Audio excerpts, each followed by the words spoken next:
Halo guys, welcome back to my channel. Tentu saja bersama saya lagi, Libra Sopian. Dan di video kali ini kita akan bahas kasus yang cukup menarik. Ini adalah kasus yang menurut saya berbau politik juga. Padahal ini kasus pemerkosaan pada rakyat biasa. Pada zaman itu, banyak sekali kasus pemerkosaan. Tapi kasus pemerkosaan ini itu merupakan kasus yang cukup spesial, yang membuat seorang presiden turun tangan. Nah, bagaimana kasusnya dan apa itu kasusnya? Ini adalah kasus Sum Kuning, Sumarijem dari Yogyakarta. Sumarijem ini adalah seorang wanita berusia 17 tahun yang merupakan pedagang telur di Pasang Beringharjo. Beliau juga merupakan tulang punggung dari keluarganya, yaitu Sudirejo. Ya, tentu saja dia masih ada ayah, ibu, dan juga dua adik laki-laki. Dan dia merupakan salah satu tulang punggungnya. Bagaimana kasusnya? Kasusnya itu terjadi pada tanggal 21 September 1970. Sumarijem saat itu ya bersiap-siap untuk pulang di jam menuju maghrib.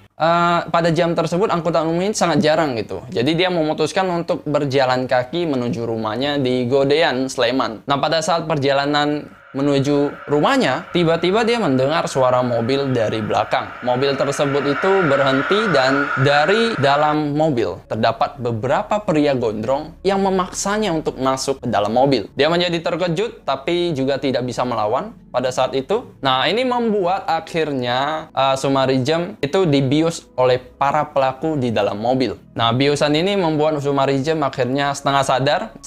Nah, setelah setengah sadar itulah para pelaku melancarkan aksinya, yaitu memperkosa Sumarijem. Tidak hanya memperkosa Sumarijem, ya, juga kehilangan uangnya, uang hasil penjualan, itu juga diambil oleh para pelaku. Nah, ketika selesai melakukan aksi tersebut, para pelaku membuang tubuh Sumarijem di pinggir jalan.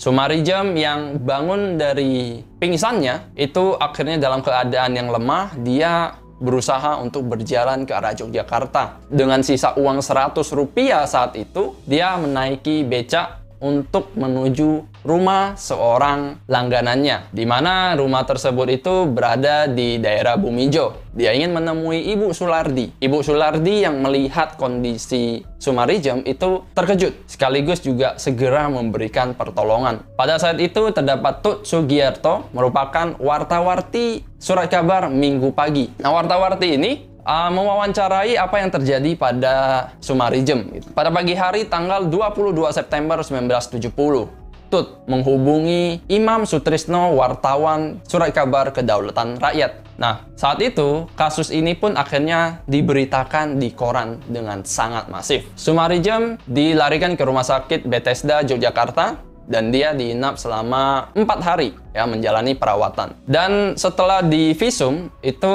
terdapat robek pada selaput lendir di bagian kelaminnya, dan juga terjadi adanya kerobekan itu menyebabkan dia juga trauma secara mental tentunya. Nah, setelah itu polisi menangkap Sum. Nah, ini yang menjadi cikal bakal kenapa kasus ini itu sangat rumit gitu. Nah, polisi menangkap Sum secara tiba-tiba tanpa alasan yang pasti, dan ketika Sum dikeluarkan dari penjara, ia langsung melapor kepada seorang wartawan bernama Slamet Jabarudi, seorang wartawan dari pelopor Jogja. Dia melaporkan bahwa pada saat ditahan oleh pihak kepolisian, dia disiksa dan diancam akan disetrum apabila tidak mengakui skenario yang diberikan oleh polisi. Ini yang membuat kita menjadi cukup bingung. Ini yang membuat pers saat itu juga sangat bingung kenapa pihak kepolisian itu memaksa korban untuk mengatakan yang bukan sebenarnya. Dia menceritakan kepada Slamet Jabarudi dan akhirnya berita ini menjadi sangat heboh, dan ini membuat kepolisian terutama di Yogyakarta itu murka. Mereka kebakaran jenggot kala itu. Dan akhirnya Sum langsung ditangkap dengan tuduhan laporan palsu. Sidang pertama kali digelar di Yogyakarta pada tanggal 16 November 1970. Sidang ini juga diadakan secara tertutup. Ini membuat para pers menjadi semakin curiga sebenarnya apa yang terjadi pada kasus ini. Polisi juga saat itu semakin beringas. Sum dituntut 3 bulan penjara dan 1 tahun masa percobaan. Namun, tuntutan itu ditolak oleh majelis hakim. Majelis hakim juga menjelaskan, ya, ketika itu pihak kepolisian juga membawa Trismo, seorang tukang bakso, yang ternyata sudah ditahan 10 hari dan disiksa untuk mengakui hubungan gelapnya dengan Sum. Padahal Trismo ini tidak tahu menau dan bahkan tidak mengenal siapa itu Sum. Majelis hakim juga mengatakan bahwa Trimo ini juga pada saat 10 hari ditahan itu dia mengalami penyiksaan. Sum juga dibebaskan oleh majelis hakim karena sekali lagi tidak ada bukti kuat dari pihak kepolisian. Rakyat juga menanti-nanti kebebasan dari Sum. Tapi selain itu, rakyat juga belum puas Sum dibebaskan. Kenapa? Karena para pelaku belum ditangkap. Hingga akhirnya pada saat penyelidikan terjadi, ditangkaplah satu orang, Budi Dono, di mana dia mengaku bahwa dia ikut memperkosa Sum. Dan pernyataan dari Budi Dono adalah pada tanggal 21 September 1970, Budi Dono itu nongkrong di Malioboro. Tak lama kemudian, Mur, putra almarhum Brigjen Katamso, ini adalah seorang pahlawan revolusi yang menjadi korban di G30 SPKI, datang menggunakan mobil. Mur ini mengajak Budi agar menjalankan rencana yang memang sudah mereka rencanakan sebelum hari tersebut. Budi juga mengiyakan dan bersiap-siap. Setelah itu, mereka mengendarai mobil menuju Pakualam menjemput putra salah satu pejabat, di mana putra ini sih disinyalir putra Pakualam 8. Dan setelah itu, mereka menuju Sosro Wijayan menjemput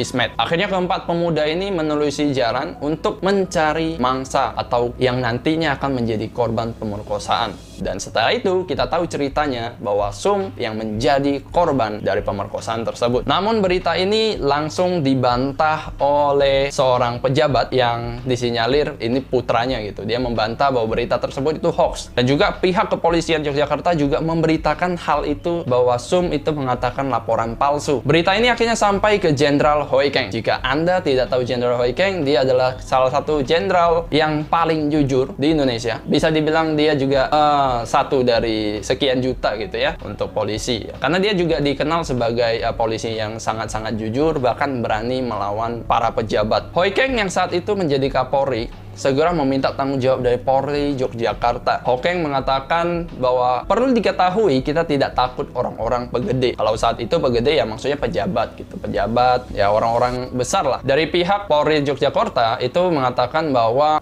apa yang mereka sampaikan bahwa kasus Sum itu sebenarnya hoax, itu sebenarnya untuk meredakan tensi massa. Jadi agar ibu-ibu itu tidak khawatir atas kejadian tersebut. Nah, ini merupakan alasan yang bisa dibilang cukup mengada-ngada. Kenapa tidak ditangkap saya pelakunya, maka akan selesai masalahnya. Kan mengada-ngada seperti itu. Namun di tangan Kapolri Jenderal Hoi Keng, kasus ini terus diungkit dan terus diusut. Walaupun dengan banyak sekali campur tangan para oknum pejabat kala itu, kasus ini menjadi sangat panjang dan akhirnya membuat Jenderal Hoi Keng melaporkan kejadian ini ke Presiden Soeharto. Soeharto yang mendengar berita ini akhirnya memberikan instruksi bahwa kasus ini akan diserahkan ke tim pemeriksaan pusat. Tahu ini adalah tim yang sebenarnya khusus untuk menangani kasus politik. Ini yang membuat Hoi Keng bingung. Kenapa kasus pemerkosaan bisa sampai harus TPP yang menangani hal ini? Apakah kasus seperti ini bisa mengguncang kestabilan politik? Hoi Keng juga tetap mengupayakan penyelesaian kasus ini. Bahkan dalam prosesnya terdapat buku mengenai Sum Kuning ini sempat terbit, namun dilarang oleh kejaksaan untuk beredar. Jadi akhirnya buku ini tidak beredar secara massal gitu. Dalam proses penanganan kasus tersebut, Hoi Keng dipensiunkan dengan alasan permajaan, yang dikala itu dia berada di usia 50 tahun. Dimana kita tahu usia 50 tahun sebenarnya belum saatnya dilakukan permajaan.